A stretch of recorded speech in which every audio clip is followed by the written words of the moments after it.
The one thing WWE fans have become used to is mass releases. Since April 2020, WWE has cut down on their staff and roster, so it's fair to assume something similar will be happening this year. This is Wrestling Hub, and these are 10 WWE stars that will be released in 2022. Before we get into the rest of the video, make sure you subscribe to Wrestling Hub and turn on all notifications to stay up to date with everything in the world of pro wrestling. Also, don't forget to follow us on Instagram at Wrestling Hub Official, and also follow us on Twitter at Wrestling_Hub.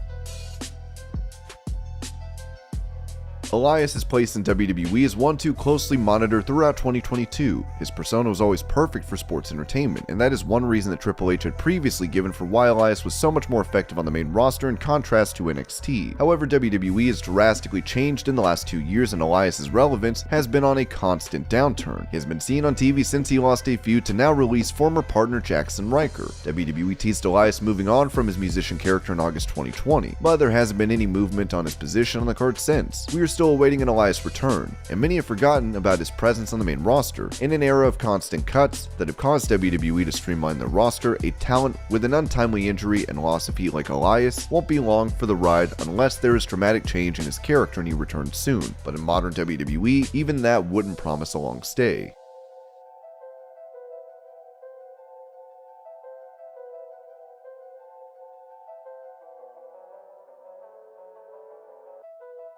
Robert Roode has seemingly blended into WWE's mid-card picture and doesn't look like he has a big run in him to catapult him to the top of the card. That is a shame, as Roode was one of the best NXT champions of the golden era, yet saw his momentum on the main roster be deflated very soon upon his arrival. He has been in a tag team with the company veteran Dolph Ziggler for years now, and they enjoy status on WWE TV by virtue of being the names that they are, but in a shifting landscape, Roode's days may be numbered. Roode will be turning 46 in May this year. There are a lot of miles on his body, and WWE are looking to introduce a new wave of stars that they are creating on NXT 2.0. As more talent move up, wrestlers like Roode will be susceptible to releases. WWE has a set cast of veterans that probably won't be going anywhere in Sheamus, Randy Orton, AJ Styles, Kofi Kingston, Dolph Ziggler, The Miz, and others. So as the roster gets trimmed out even more, WWE may look to set Roode onto the indies again.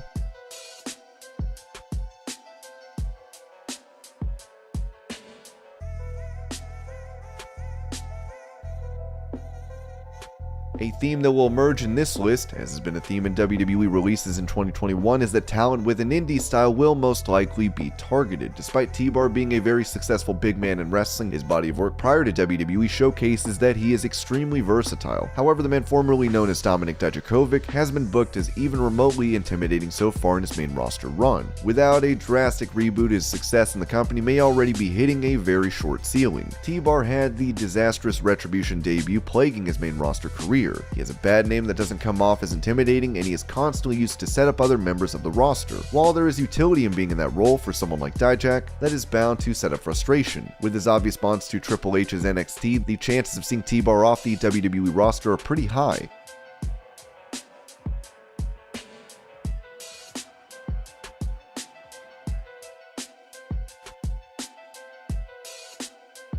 Out of all those on this list, this release seems both the most likely and the least likely. Doudrop has enjoyed a pretty prominent status in the women's division, although her storylines have consistently been bad, and WWE has even run segments teasing Doudrop being released. Due to those references, it is likely she will not be released. Though her reception and the booking that she has been getting, it is possible that her utility on the roster fades over the course of the year. WWE could reset their programming every week if they wanted to. Doudrop is extremely talented and could be used as a very effective big wrestler in the women's division. Still, WWE's reliance on out-of-touch caricatures on big women often leave a sour taste in the mouths of viewers, and make the characters feel like a gimmick to set up punchlines. This has been the case with Doudrop's early career. She is on the verge of becoming a jobber with all the losses she has had recently. Unless this is part of a story we aren't aware of, this kind of neglect often foreshadows releases.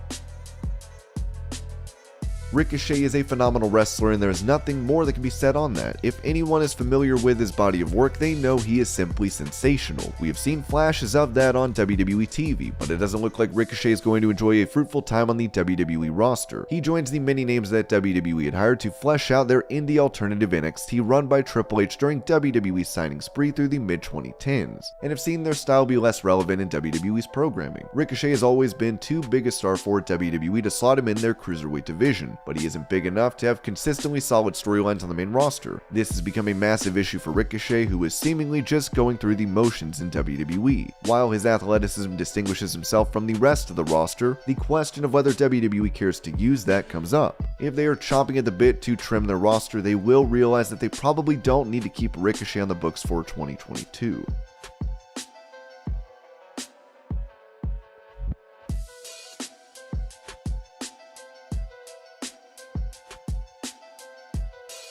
Akira Tozawa was supposed to be one of the cruiserweight standouts of WWE. Instead, he is now cast in an overtly stereotypical character for comic relief on the main roster. Tozawa hasn't had a major role in WWE outside his involvement in the 24/7 division. However, if WWE were willing to release Drake Maverick after the work he did over 2020 and 2021, it doesn't really say that Tozawa is safe either. Only exclusive 24/7 title competitor that will have a job for life is R-Truth. Everyone else may just be moving parts to come in and out of the mix. Tozawa is genuinely way too talented to be in the role that he is. It doesn't provide anything special to the content on TV, and does not utilize his full skill set. There are many younger wrestlers that WWE are planning on pushing over the next year or so, and Tozawa's roster spot will be another casualty in that process.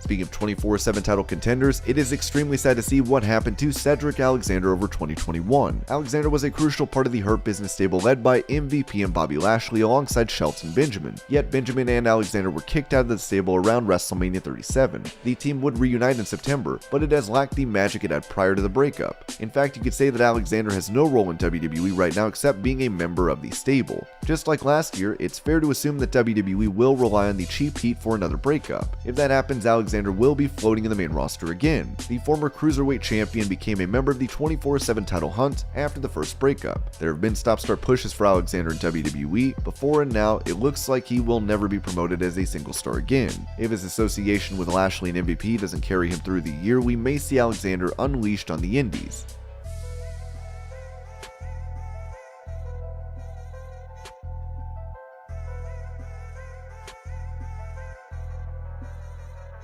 Only one member of the Undisputed Era remains in WWE. While Strong wasn't a founding member of the group, he is just as synonymous with NXT as his teammates were. While the teammates are living it up together on AEW TV, Strong remains a part of NXT 2.0, where he does stick out like his sore thumb. He was the last Cruiserweight champion of the company before he lost the belt to Carmelo Hayes, who unified the North American title with it. Strong is far too good to be a stepping stone for developmental talent. The Diamond Mind is interesting and allows him to spotlight himself and new talent, but it is odd to see him compete in something WWE is openly calling developmental once again. Despite him signing a contract in early 2021, WWE may just turn around and release Strong to keep their new NXT setup going. With Tommaso Ciampa bound to stay on, Strong may be free to go.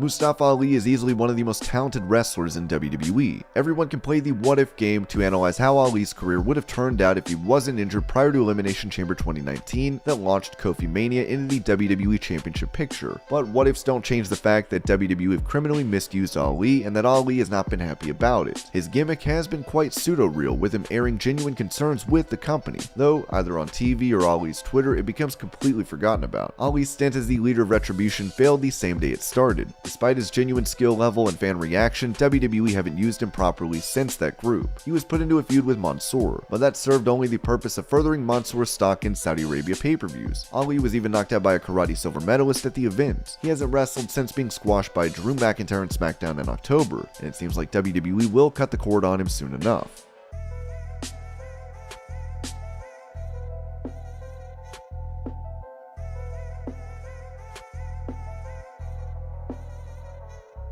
This is a long shot, but 2022 will be the last year of Finn Balor in WWE. His contract situation is unclear, but he is either going to be a free agent this year or in 2024. Similar to the shock release of Braun Strowman in 2021, it won't be surprising to see WWE make a massive move like that again by putting Balor out of the market. Finn is extremely liked by his peers, and alongside Kevin Owens and Seth Rollins is proof that Triple H's guys still have a future in the company. But for Balor, it might not be the case. There is nothing that indicates dissatisfaction from Balor's end or from WWE's end. Keeping that in mind, it seems Balor would be extremely useful to the promotion with his ability and body of work. But the lack of engaging storylines and the inconsistent booking may prove that WWE do not know how to use him. The company seems unconcerned with releasing talent that will go straight to AEW, so that probably won't be a motivation to keep Balor. With him being 40 and looking like he has peaked in the company, maybe he gets to walk out of his contract or be released upon request. WWE are also capable of just releasing him like they did Samoa Joe for 2 weeks in 2021, but hopefully nobody has to sit through the trauma of mass releases again. And these were 10 WWE stars that will be released in 2022. I hope you're all having a great day. Thank you so much for watching, and I'll see you later.